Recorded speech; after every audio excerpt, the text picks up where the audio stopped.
Welcome to the Money Hour with host Tina Mitchell. Tina Mitchell, MLO 145420, is a licensed loan originator with Highlands Residential Mortgage Limited, NMLS 134871. The views expressed by the speakers on the following program are those of the speakers and do not necessarily reflect the views of Highlands Residential Mortgage Limited, nor are they necessarily endorsed by Highlands Residential Mortgage Limited. Now, in the studio, local mortgage expert, Tina Mitchell. Welcome to the Money Hour at 11:50 a.m. KKNW, the Saturday, April 9th show. You can also listen to my podcast, Facebook premiere. You can catch my show on my show YouTube channel. In addition, for more information on upcoming events, please go to tinamitchellevents.com. I am your local mortgage expert and your host, Tina Mitchell, bringing in expert advice and inside knowledge on today's events and how they can affect your money. If you are hearing my show at a different time or day, you are listening to a rebroadcast. I am here to connect you with the guests that I have on the show or answer any questions that you may have. Please call the show at 1-855-400-1150. Again, that's 1-855-400-1150 or online at themoneyhour.com. And now the lineup for today's show. We'll be having a panel conversation with both of my guests, JD Wyneken of Airway Science for Kids and Hollie Whaley of K&H Coaching. I'll also be having a conversation with JD, helping kids get into a guaranteed growth industry, and a followed conversation with Hollie on Mind Your Business. Also, if you are watching my show on our Facebook premiere or YouTube channel, I would like to take this opportunity to introduce my producer over at Hubbard Radio, Benny. Hi, Tina. Welcome back, and good to see you again. Thank you. Welcome back. Where did I go? Well, I missed you for the last 6 days, from the last That is so awesome. How sweet. And my marketing director, Becky. Hi, Tina. Thank you. I've missed you too. Yeah, we talk every single day. You guys are awesome. I could not do the show without Becky and Benny, and that's why I want an opportunity for everybody to meet them. There's a lot of things that happen behind the scenes, so thank you to both of you. Great information and great guests in studio. For more information on any topic discussed, please call the show at 1-855-400-1150. Again, that's 1-855-400-1150 or online at themoneyhour.com. And as I do each week, let's go ahead and start out today's show with a little bit of money chat. Money.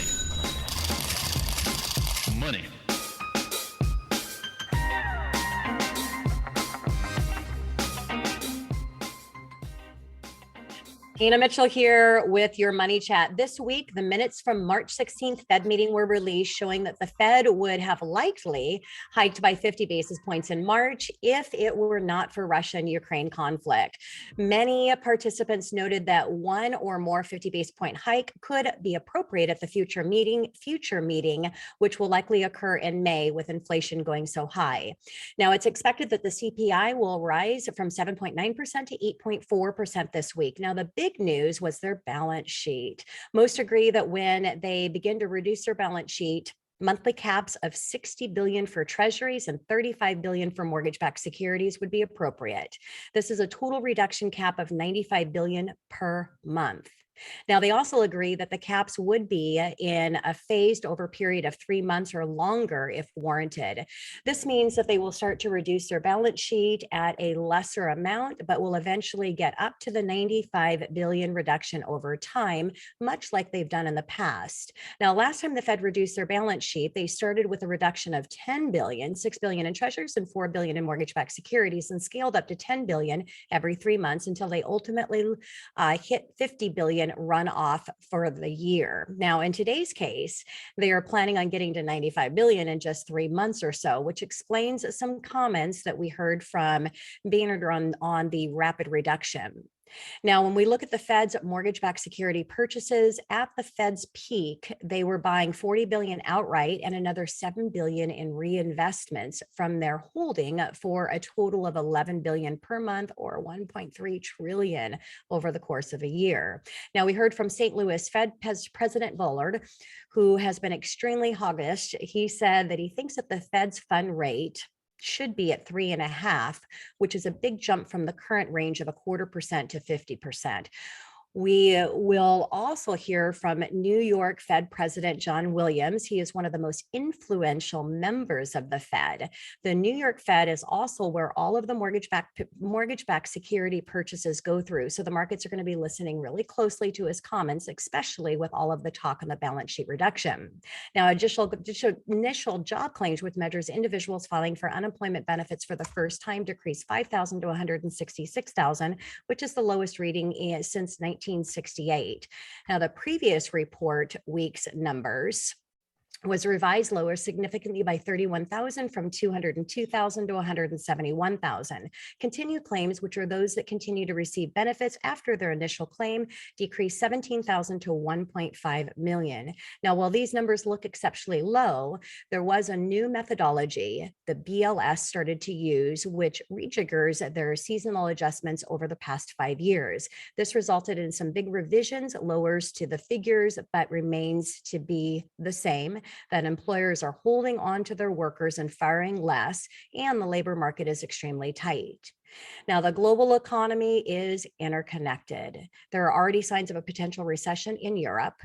Their April Eurozone Senex Confidence Index fell to a negative 18, and many are saying that we will look back at the start of Q2 as a recession in Europe to retrospect. Now, while this is sentimental index and not hard data, it tells us that people are thinking and what they're thinking in Europe. This is important as the global economies, again, are interconnected. And rarely do we see a recession in one country, but rather widespread recessions at the same time. And speaking of recessions, the indicator that I've been following is the U.S. 10-year and 2-year Treasury note yield spread. After inverting for a period of time last week, the spread is inverted once again to a negative 3 basis points. Now that we have seen an inversion, what does that mean for our economy? If this indicator holds true, how long until we see in a recession? Well, it's not going to be tomorrow, but looking at history, you can see that after the last 5 inversions took on an average of 11 months until a recession. Through modern history, the average is 20 months. Now, it seems that time is getting a little more compressed and things are happening more quickly. Removing the 1998 recession, which appears to be a bit of an anomaly, the average time till recession is between 5 and 6 months. Now, if this means that we will see a recession over the next year, what does that mean for equities? Well, interesting. The NASDAQ returned from inversion to recession the last 5 times was on an average of 50%. Now, removing the 1998 recession, which had an abnormal high return, the average of 17%. Also interesting is the 2 months following the recession. The NASDAQ was positive every time for an average of 6.68% return. This tells us that while we may be heading into a recession, it doesn't mean that we have to panic immediately on our investments, as you can still see gains until the peak and the recession. Also coinciding is that in April has been the best month for the S&P 500 over the last 30 years, from 1992 to 2021. On an average, there has been a 2.34% total return. Now, November is the second best month over the period of time, averaging at 2.03% return. We'll have to wait and see what unfolds for the markets. Tina Mitchell, and that is your Money Chat.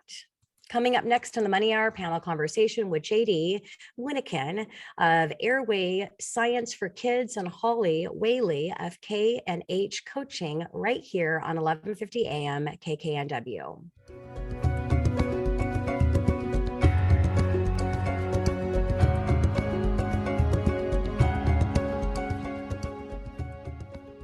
You are listening to the Money Hour on 1150 AM KKNW, the Saturday, April 9th show. You can also listen to my show podcast, Facebook premiere. You can catch the show on my show YouTube channel. In addition, for more information on upcoming events, please go to tinamitchellevents.com.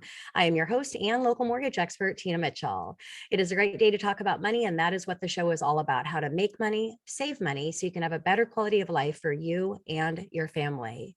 If you are hearing my show at a different time or day, you are listening to a or rebroadcast. I'm here to answer any questions or, more importantly, to connect you with the guests that I have on the show today. Please call the show at 1-855-400-1150.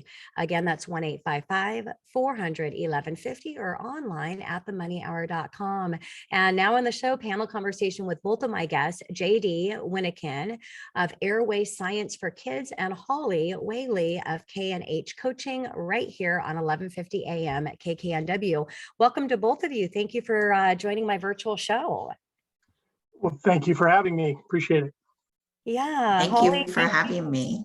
Absolutely. So before we get started on the panel conversations I have lined up for you, I'd like to share with our listeners a little bit about both of your backgrounds.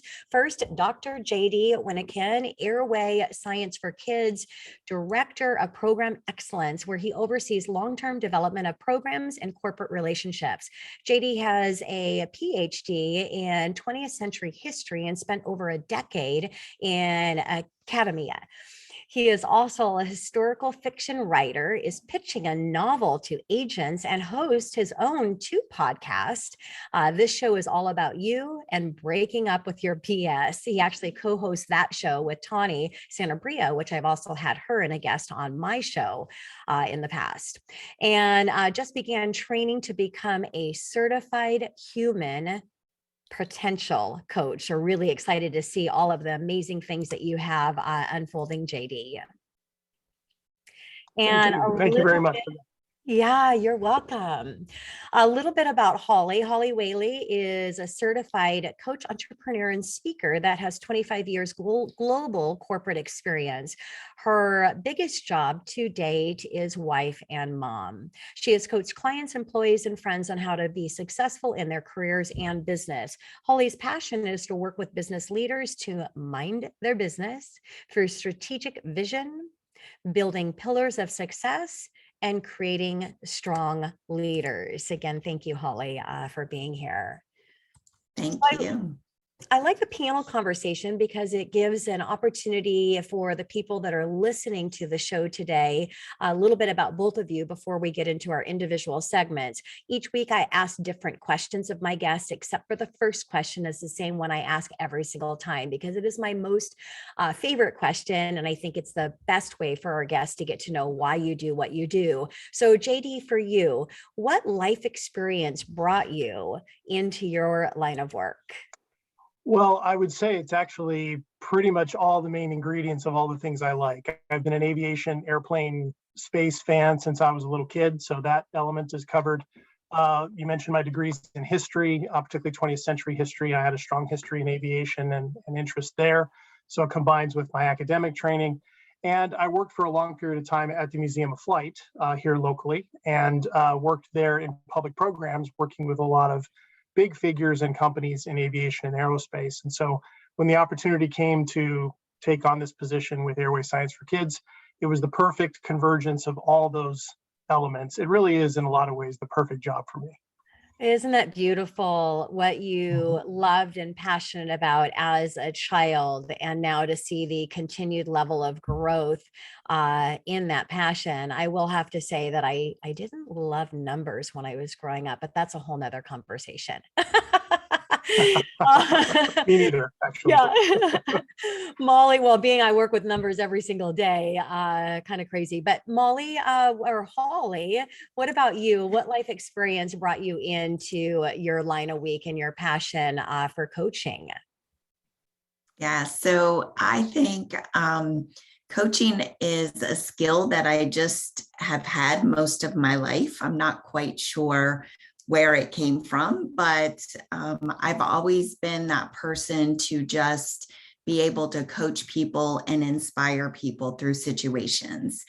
And so I really wanted, back when I was younger, both of my parents are deceased.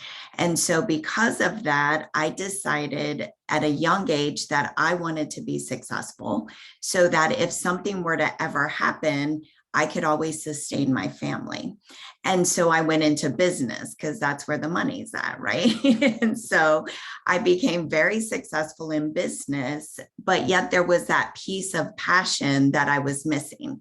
And so being able to really bridge the two and become a coach that helps people in their business was just right in my vein. And so that's exactly how I got into doing business coaching. Yeah, I not enjoying numbers growing up, but I'm also a coach in time management and business efficiency. And I will say, having a mom that was stressed out all the time about time, maybe that's why I'm so passionate about helping others take control of their time and their business back. Yeah, really fun question. All right, JD, what natural gift do you have that helps you in your business?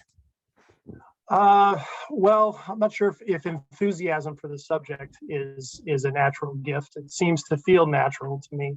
But a thing that really is natural is the ability to see the big picture.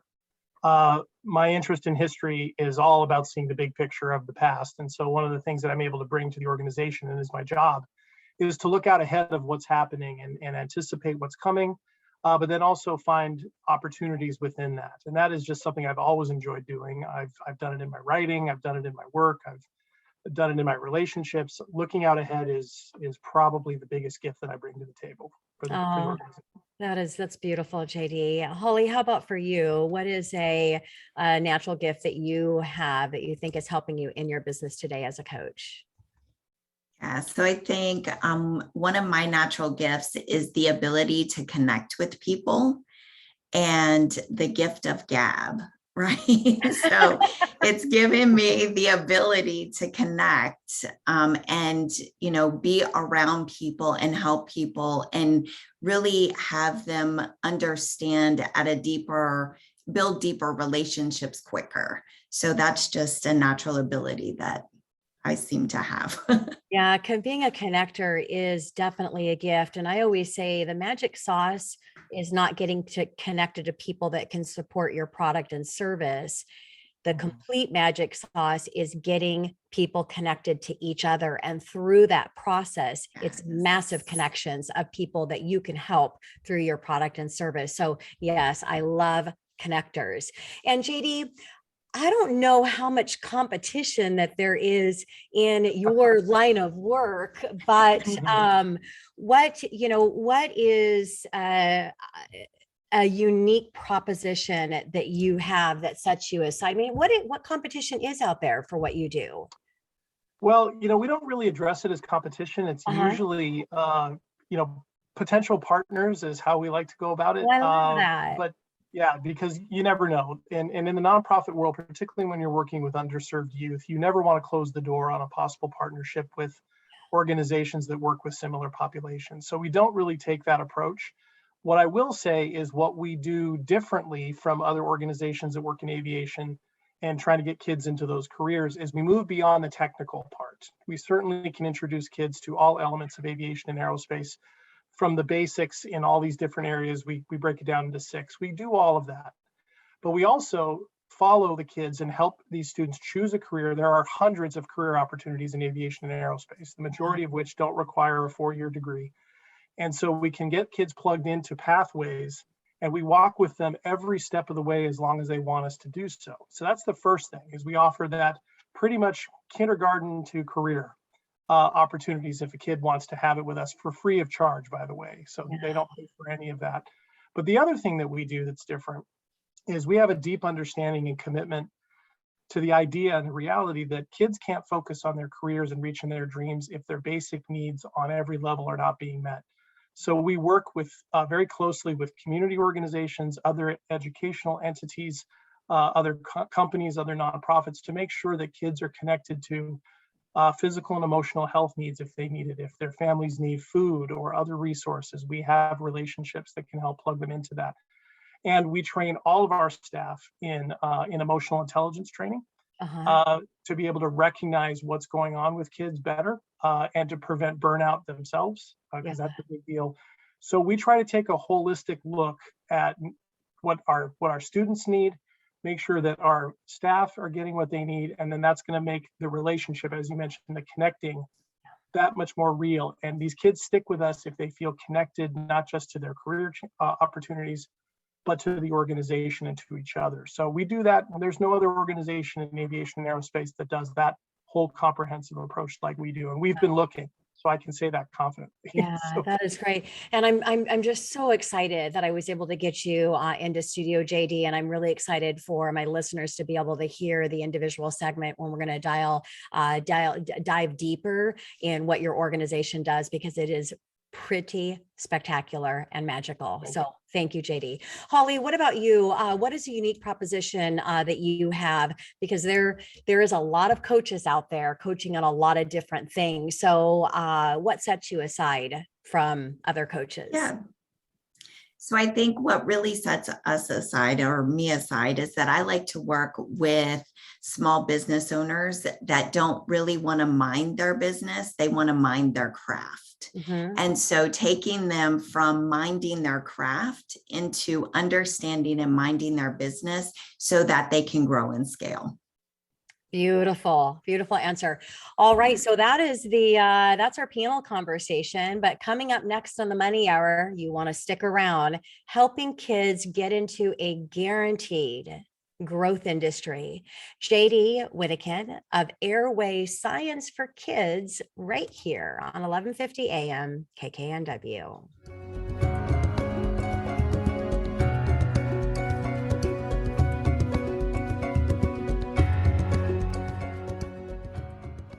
You are listening to the Money Hour at 1150 AM KKNW, the Saturday, April 9th show. You can also listen to my show podcast, Facebook premiere, or you can catch my show on our show YouTube channel. In addition, for more upcoming events, please go to tinamitchellevents.com.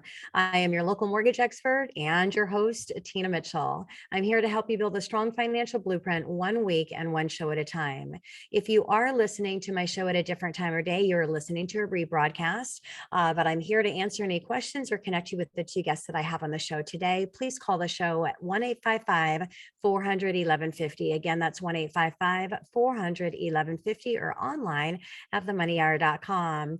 Now back in studio, JD Wyneken of Airway Science for Kids, helping kids get into a guaranteed growth industry right here on 1150 AM KKNW. JD, I can't tell you how excited I am to have you in studio, what your organization has to offer for our children in our community is just amazing. So I'm so excited to share this with my listeners for the show. So thank you again. thank you. Thank you. One of my favorite subjects is to talk about this. So yes, I know. Absolutely. So JD, what is Airway Science for Kids? Share a little bit more. Sure. We are a 501c3 nonprofit based down in the Portland, Oregon area, but in the process of expanding our reach up into the Puget Sound, and then hopefully eventually almost, I guess, a franchising approach to areas around the country.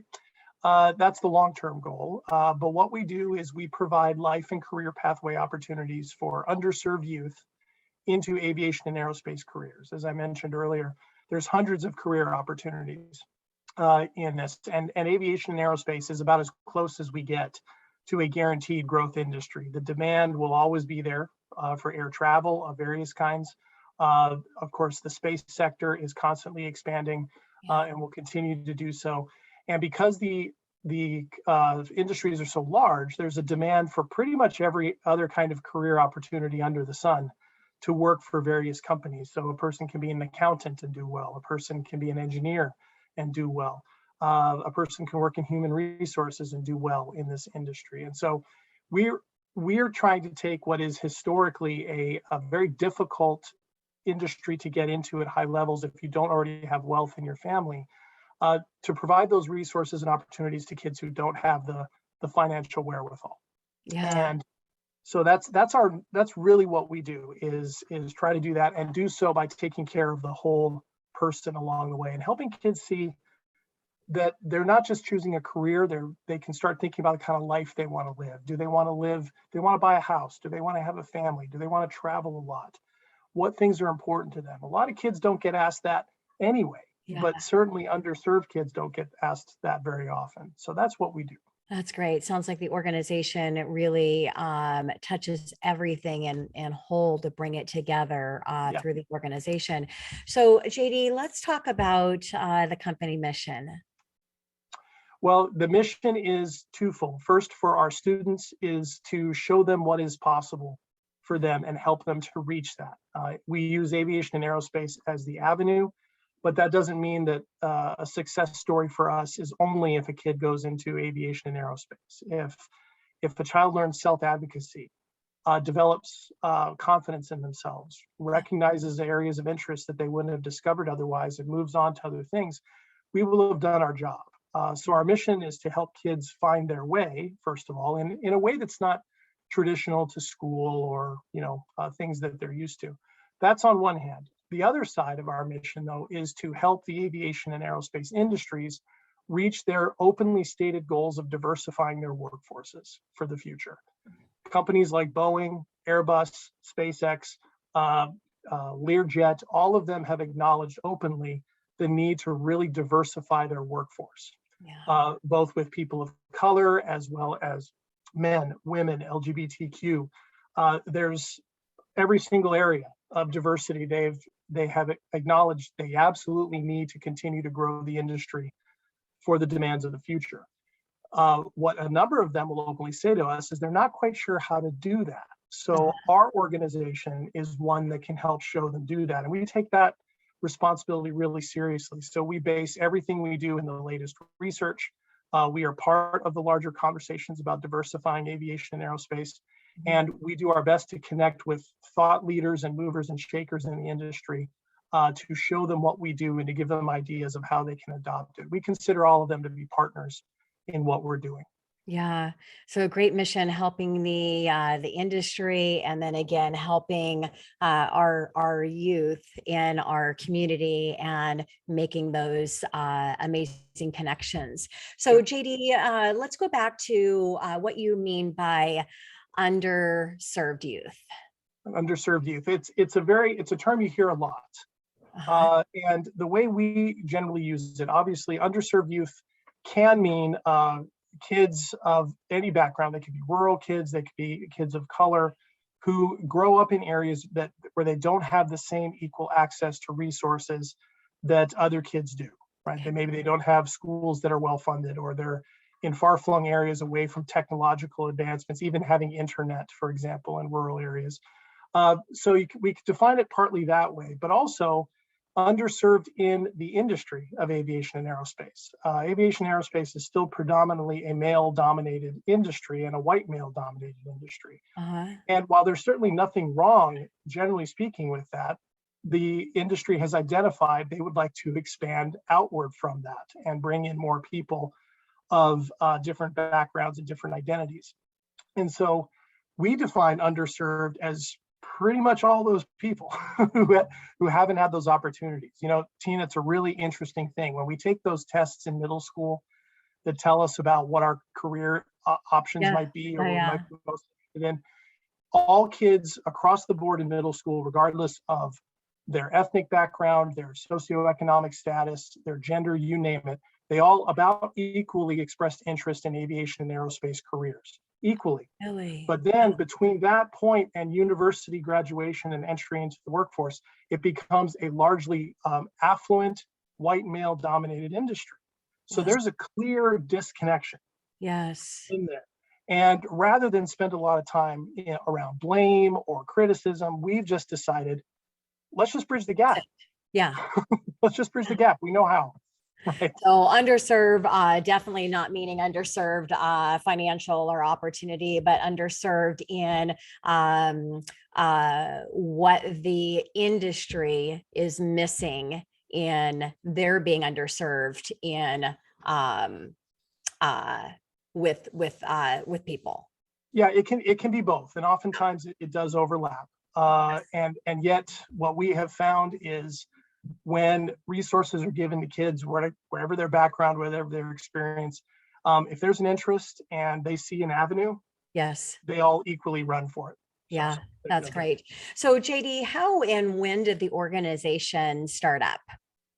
Started we're in our 30th year, actually. So it started back in 1992, and it was the brainchild of a man named Bob Strickland, who is a Black man born in 1935 in Arkansas. So at the height of the Jim Crow era in the South. Didn't have an opportunity to fly, even though he was interested, but he joined the Air Force and had a very successful military career as an accountant, and then became one of the major accountants for the state of Texas, and was so good at his job that he ended up retiring early. He moved with his family to the Pacific Northwest, to Portland.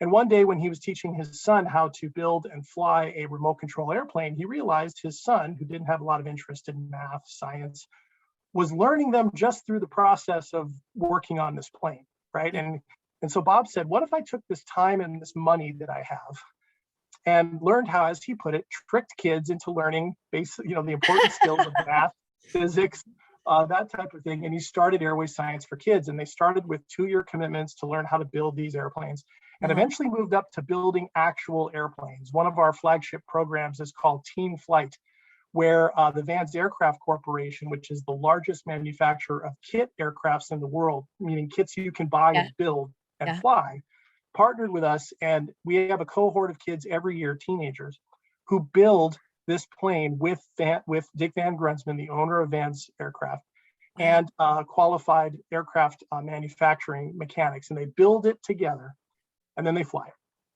So they moved up to do that. So Bob Strickland, really, that was his vision, and he wanted to really connect with community resources. So now Bob died a handful of years ago, and so the organization has been really rededicating itself in the last few years to really reconnecting with the community roots that he had established so strongly, and as well as expanding opportunities in all areas of aviation, which was really his dream. Oh, that's beautiful. Thank you for sharing that, JD. So how does Airway Science for Kids operate as both an effective nonprofit and as a successful business? Yeah, we are dedicated to operating on sound business principles. It's a myth that a nonprofit is not supposed to make money. Yes. Right. It's a different kind of designation. Now, the money that we make as an effective business, we spend, we believe, properly. We pay our employees well. We make sure that the benefits are strong, and then we put everything into resources as well, all for the kids, right? Because the benefit is for everybody if everything is well invested in. Yeah. So we make sure we vet our partners. Who we're spending money with. Do they fit our mission? Do they practice sound business principles? If we're getting grants from government entities, are we fully aware of what's expected? Do we know when our reporting deadlines are? We make sure we pay our way. If there are services out there that people are going to use or that we're going to use, we want them to be sound, right? We want them to be strong, and we want to pay people for their expertise. So we don't spend a lot of time going hat in hand looking for individual donations. We're always willing to take them. But we're really looking to build relationships with grant giving agencies, but particularly eventually with corporations. We're heading that direction now, because those corporate sponsorships can just go further and allow us more creative ability to do what we want to do and adjust on the fly, as well as to build a larger program to reach more kids.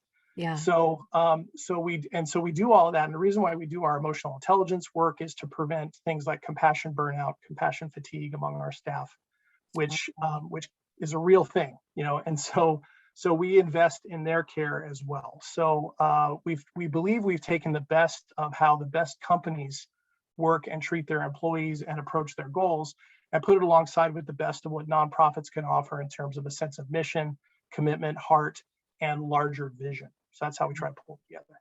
Okay. All right. So JD, how is the organization meeting the needs of aviation aerospace industries?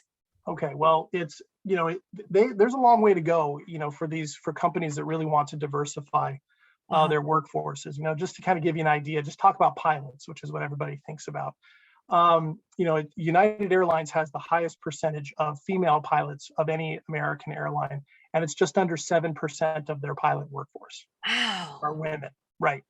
Right. Right. Now, that's pretty much the same percentage from 30 years ago, 40 years ago, when women were first beginning to fly. And of course, the industry has expanded exponentially since then. But the percentages are still low. And the highest in the world for women pilots is Air India with 11%. Right. So, and that's women regardless of ethnic background. So women of color, it's an even lower percentage than that. And so what Airway Science for Kids is connected with our industry partners is this awareness that this must change. And it needs to change for the benefit of these companies, first and foremost, because the concerns about pilot shortages, engineer shortages, crew shortages is constant. It's always a real fear in the industry. And they simply cannot rely on the same channels, right? Particularly people who have access to resources and affluence. They can't rely on that for the industry to continue to expand the way they need it to. Sure. So we do that by not just having kids move up the line closer and closer to that. That's the long term. But we also really share our ideas with these companies and say, this is the kind of stuff that works. And we can prove that it works, right? And we've been able to expand our size over the last few years. We've gone, through these types of arrangements and conversations. We've expanded our operating budget from about 150,000 before COVID to 2.1 million now.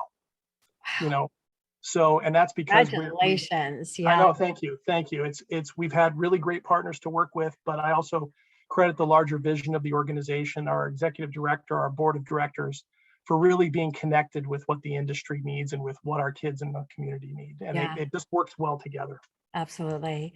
So can you describe one of your main programs? Well, I mentioned the teen flight program, so I kind of jumped the gun there, the plane build. But what I will tell you is about our access program, which is rapidly becoming our flagship program. It's for our kids 14 to 21 years old. And that is the direct career preparation track, right? So these are the kids that are starting to think about, what they want to do. And we've taken something called the career tree. They learn all the basics of every area of aviation and aerospace. And then we give them branches, like branches on a tree, all the different careers. And they say, okay, I'm interested in that one, that one, that one. And then we show them how to work their way up from the roots of the tree through the trunk up to the branches. What are the steps needed? What do they need to do? What do they need to prepare for? And then we identify how we can help them take each one of those steps. And so that could be getting a kid into an internship or a career with a drone manufacturing company, or into college to become a pilot, or to a community college to become an aircraft engine mechanic. It can be any of those things. And so the 14 to 21-year-old access program is really kind of our becoming our meat and potatoes preparation program. Yeah. That is great. So you're starting with them and you're there through the whole journey. So JD, I've got less than a minute with you, but I want to really quickly touch on two things. What kind of partnerships are you looking for, and how does somebody get in contact? Absolutely. As I mentioned before, we are getting a lot of grants, so we aren't really looking for grants as much as we are corporate relationships and partnerships with other nonprofits. And certainly just connecting me with development officers or people that work in philanthropy for companies is the best way to start. And people can reach out to us, and they can check out airsci.org, airsci.org for general information. They can email info@airsci.org for general information, or they can reach out to me at JDW, just my initials, at airsci.org, and I'd be happy to talk with them and start building relationships. JD, thank you so much. What an amazing organization, and a difference that you're making, again, with our youth here in our community, especially underserved ones. And if you want to reach JD, you can always reach out to the show as well. 1-800, what is my phone number? You can go to 1150 AM KKNW or go to themoneyhour.com. There you go. All right, JD, thank you so much for joining me in studio. Coming up next to the Money Hour, Mind Your Business, Hollie Whaley of K&H Coaching, right here on 1150 AM KKNW.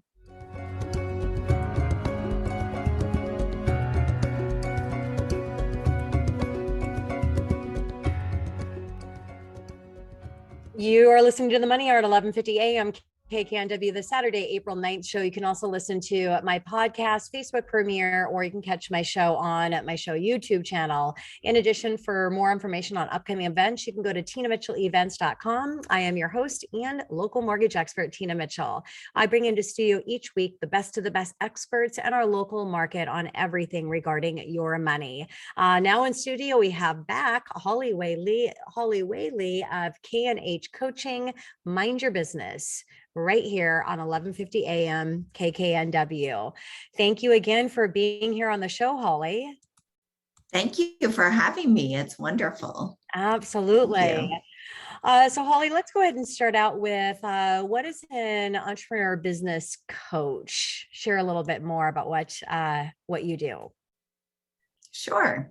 So coaching is really given to us so that we can help partner with clients, businesses, or entrepreneurs. I work a lot with entrepreneurs just starting their businesses as well as small business owners. So I partner with them to really begin to explore opportunities for growth in their business.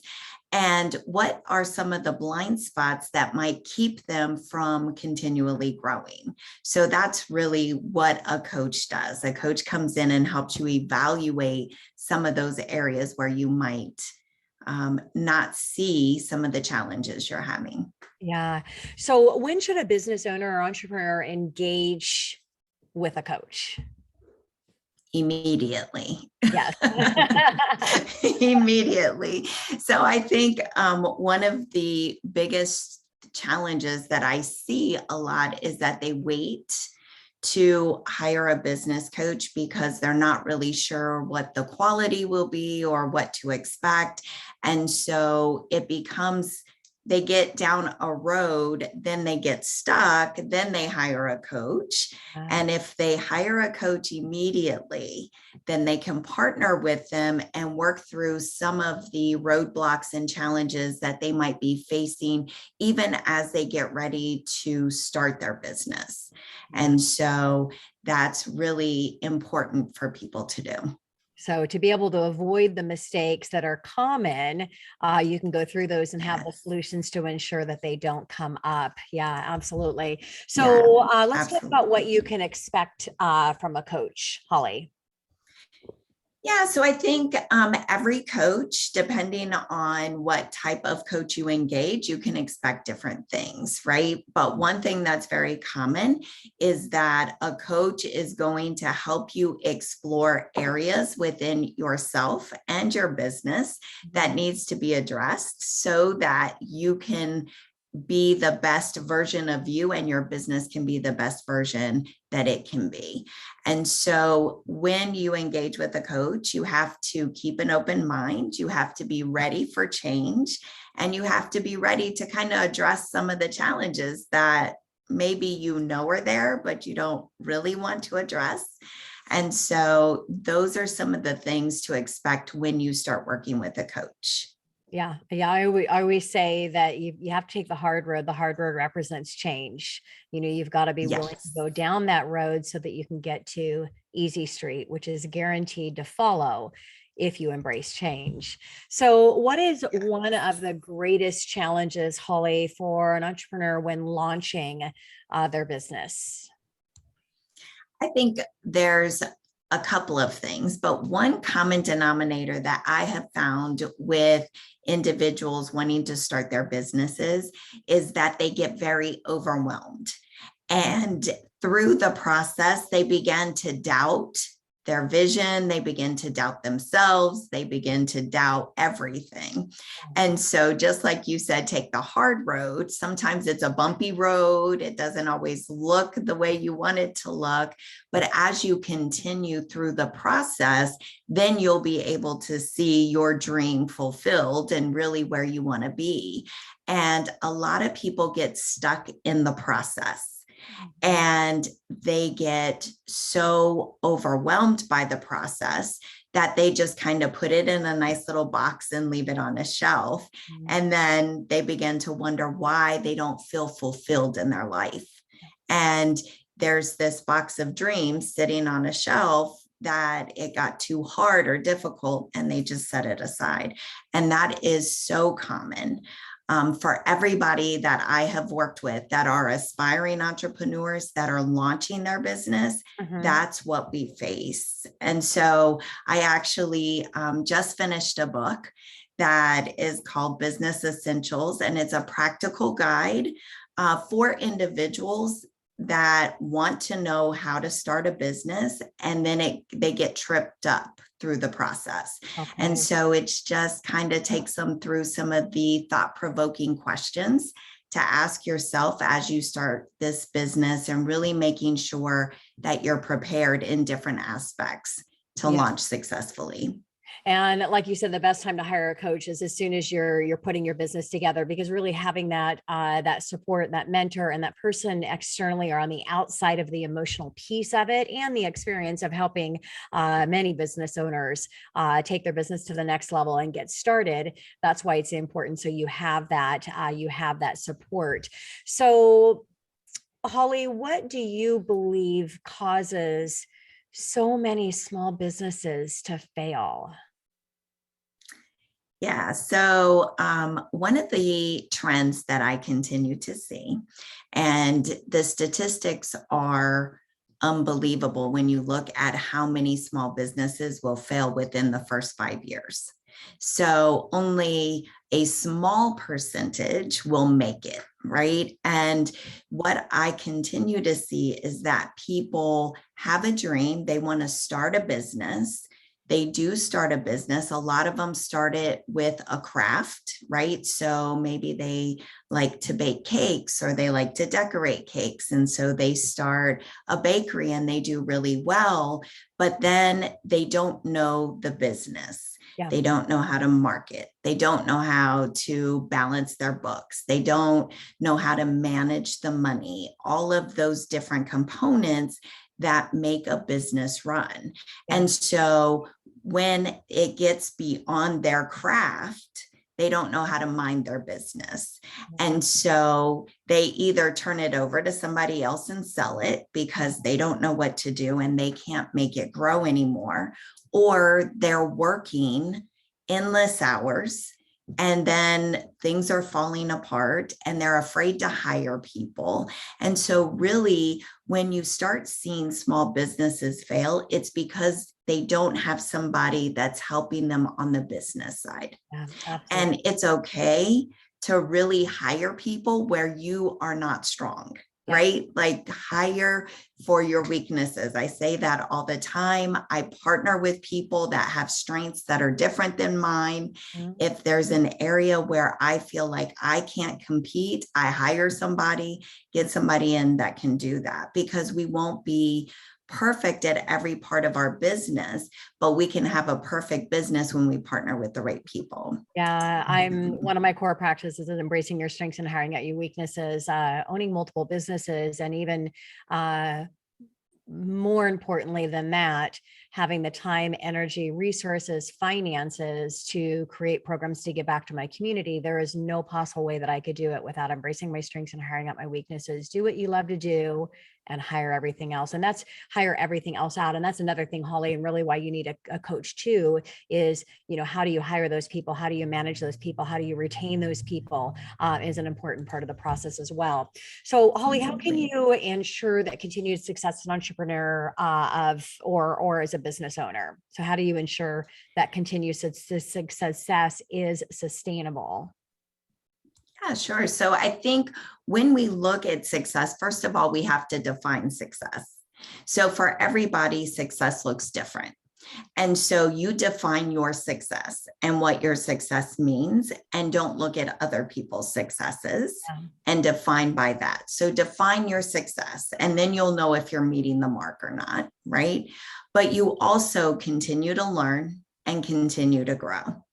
And I tell my clients all the time, your business can't grow beyond your capacity of growth. And so if you're not continually learning, your business will not continue to grow. And so we have to make sure that success is defined. And then as you work towards that, you continue to grow. Yes. and mature in your business. Yeah, and success changes. I mean, we're in different seasons of our business. I've been in the mortgage industry for over a quarter century and in the top 1% in the nation. And, you know, my maintaining the level of business that I'm doing, but now in a season that, you know, I work 4 days a week. I'm available and accessible, but I work 4 days a week because we've got a grandbaby. So we babysit on Friday and, you know, I travel 5 or 6 times a year. And so it's a different season than the grind season that I was in, but maintaining the same level of financial success that you take all those years to work on. So yes, really important to find out what success is to you right now in this season of your career. So Hollie, what keeps you personally grounded? So what keeps me personally grounded is my children. And my husband. They remind me frequently, right? But also just working with entrepreneurs, I always remember where I started. And so helping them to understand the different seasons of their business and how things will trend up and things will trend down. And it keeps me grounded and remembering when things don't look the way I want it to either, just to, you know, continue on the hard road, as you said. And yeah, remembering where you, and that's why I created my Tragedy to Triumph. It's my keynote that I share with organizations, complimentary, is, you know, remembering where I came from. And, you know, because we all go through tragedies and we all can have triumphs on the other side. If you stay grounded, you remember where you come from, you embrace the journey, the good and the bad in that journey. So yeah, really exciting stuff for sure. Hollie, what was your greatest struggle to success? Me. I was my greatest struggle. I love that answer. So how did you get over yourself then? I hired a coach, several of them, right? Yeah. So, yeah, really, it was me, my mindsets, and I had to do the work to really understand who I am, what was stopping me, because everybody can get to the same level of success, but we have to believe that. And there are things because of our past, because of our lives, life has happened that causes us to create these roadblocks and even comments made. I mean, I had to go back to, you know, one time when I was 12 years old and my dad made a comment about his best friend who was a salesman, and that hindered me from wanting to do sales for years, right? And it was just like, and it was a joke. It wasn't even a true statement, but something in my 12-year-old brain said, I'm not going to do that ever. Right. And it stopped me. And so I had to really do the work to say, I have to get beyond this. I have to face my fears and move forward. And so I definitely am my biggest, and I will say continue to be, right? I continue to do the work because I find areas where I stop myself a lot. Absolutely. So if you're listening to the show right now and my conversation with Hollie, this is the biggest takeaway. Your greatest barrier to success is yourself. And if you can cross that barrier, if you can embrace your fears, you can reach the same level of success that the best of the best in the entire world have had. It's all about learning to become your best self, embracing yourself at the highest level, and moving forward through those fears and using those fears as your opportunities, because every triumph you have more adrenaline and you have more fighting spirit than you do in the biggest challenges that you are going to see in your business, in your life. That is when you're the strongest, but only if you know how to use the adrenaline. Otherwise, that adrenaline is going to take you down. So great takeaway for my listeners, Hollie. Thank you so much for that. All right, we have less than a minute to wrap up the show, but I would love to ask you one final question. How do you define success? So I define success by when my clients are successful successful. So when I hear the success stories of my clients, then I have hit success. And that is truly what I measure it on. And that is what I want to continue to measure it on. I mean, of course, I do like my sales. I like having the financial security that comes along with it. But really and truly, success for me is when my clients are successful.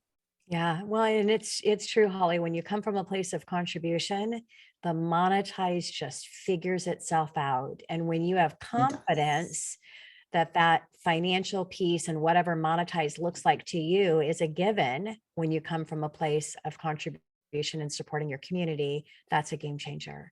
Holly, thank you so much for joining me in studio. Love the conversation that we had, and I know my listeners are enjoying it as well. Thank you. It's great to be here. Yeah. So if you're listening to the show and you want to connect with either of my guests, I actually remember my phone number this time. It's 1-855-400-1150, or you can go online to themoneyhour.com. Tina Mitchell, your host and your local mortgage expert. Enjoy the rest of your Saturday. Have to sign off, but I'll be here same time, same place next weekend to talk more about your money right here on 1150 AM at KKNW.